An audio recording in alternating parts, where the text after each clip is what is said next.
the WBR podcast. We are here. My beautiful co-host, Saundra Marie. I am Wilson Ramirez. We back. Yeah, we back. We back, man. Today, I believe I want to go ahead and start. And this has to do with my spiritual people, my spiritualists. We're going to talk about visions and turning points. And so my husband talks about, his recovery. Amen. For recovery. Mm-hmm. Doesn't matter if it's one day or one decade. Give yourself props. Bam. But I will say for the support for that significant other, what do we do? How do we hold on? What do we listen to? And I'm going to just start with your own heart. What's inside you? There are relationships where, you know what? The answer is bye. One thing that I will say you mean is bye like goodbye? Bye for now. I'm out. Or bye forever. But, I'm not here to tell you what to do or not to do.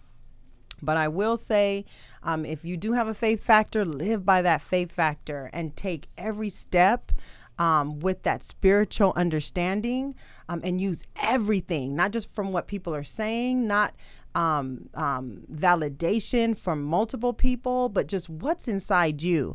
I believe, my family's from Louisiana, that's a heart of a lot of spiritual stuff happening. Like magic. Anywho, and so I do know that some of that is imparted on me ever since I was little, but I'm going to start with my husband's recovery that he had for 8 years. That was tremendous, but I had to find my place and I had to find my part. And two things happened that was huge. Number one, I had so many visions, and I say visions because it had to do with my reality. It wasn't something I needed to interpret. It was something that I needed to be aware of and see on a deep level. And so that first vision was, it started with me being in the kitchen with my mother-in-law, and the kitchen was white, just white. And I believe that was there because that was the pure section of my life. There was good, there was things that was going right, but then there was a door,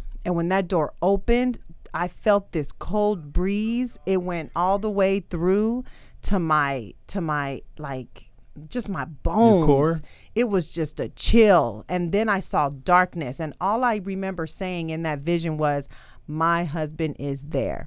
If you don't know about addiction, or you think you do, you understand everything that can happen happens. Stuff that breaks up a marriage, stuff why people don't want to get married, a lot of unknowns. And my husband in real life was dealing with some real stuff, relationships that should not be happening in a marriage, activity, definitely the drug use, and just not taking care of his mind, So anyways, I knew he was there. And before I knew it, there were just spirits just sitting and stale and morbid. It was so intense and so dark and so deep.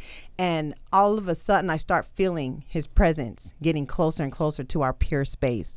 And finally he popped in that white kitchen looking at me. And I said, don't be looking at me.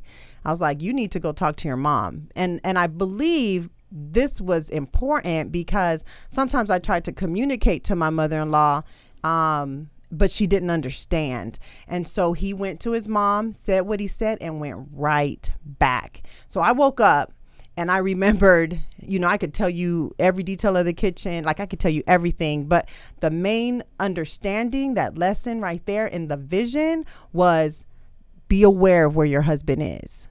Don't deny it. Don't try to fight it. Don't try to hide it. Don't be that codependent person. Handle your biz. So I love that one. The other one was a little more intense because his behaviors got to the point, and he'll probably talk about it more, but it got to a point where I could have let go the relationship. I had authority under God to let go the relationship, but I was at a point where, God, what do you want me to do? And I had another vision, and that vision was real. There were female faces popping in and out of my vision, and all of a sudden it landed on one face. And as that face just stayed there, my husband's face came into view. So these two faces were just looking right at me, and I'm just looking at them. So now the faces start to go back, and there is a child in the middle of them. And so in my heart, I just said, okay, there's a child. You know what? I just need to turn around, do what I need to do. But instead of turning around, I just backed back. And what I saw, by the way, I was pregnant. I was pregnant, 4 months pregnant at this time. We were separated, but there was a moment, a moment of minutes. And it was more than minutes. and all I night. conceived, and I still remember that day. I was like, what? Don't get it twisted. Anyways, so I was about 4 months pregnant. I did not know the sex or anything. But at this time, I did not believe this was my child, because this child was like already 3 years old. The point is, as I was backing up, the child turned around, and all I saw was our features, not my husband and that face. It was me and my husband's features. And so I remembered smiling. I remembered the girl just staring me dead in the eyes, and slowly but surely everything faded away. And at that point, in real life, my husband stopped using for 8 years consecutively. That was the biggest and longest break from his usage that I experienced, being together almost 20 years. Yep. That was amazing. And I'm saying that because these testimonies, it's not about that shouldn't have happened, or, it's just, that's what I felt good about. I had no regrets to be aware of the visions and what my part was. I have no regrets of the milestones that we have taken over this time. But ultimately, like I wouldn't do anything different. Turning points. I wouldn't do anything different. Thank you for sharing your life with me. You're so beautiful. So the turning point in my life was just, I've had many bottoms. The one in particular that she speaks of was, I had been on a big binge, and we wasn't talking at this time. And I was on a huge binge, and I bought a bunch of narcotics, and I took a lot, and I OD'd. And when I OD'd, there was a lot of things that was happening. I saw a lot of stuff going on. Probably get in depth with that later. But yeah, it was a scary moment in my life. I didn't know if I was going to hell, if I was going to heaven. I definitely didn't think I was going to heaven. All signs pointed to the other way, and I was like, "Oh man, I done did something bad." And I was screaming, I was apologizing to the top of my lungs to God, and I came to, and I still used. As finally, I came to, and I didn't go to the hospital, nothing, and I made it out, and I still used that day. But then I told myself, I got to change, so I changed, and I changed for the better. But you know what? In that change, I didn't change my program. I didn't change who I am inside. People, places, and things. For the most part, I changed, but I didn't. My character behaviors, my character things, I still battled with, because I didn't feel like those were a problem. Like I was still watching like Blow. I was still watching the movies, like, anything that had to do with drugs, like Cocaine Cowboys. Well, like, you shouldn't be watching. I'm like, what? So it's a movie, big deal.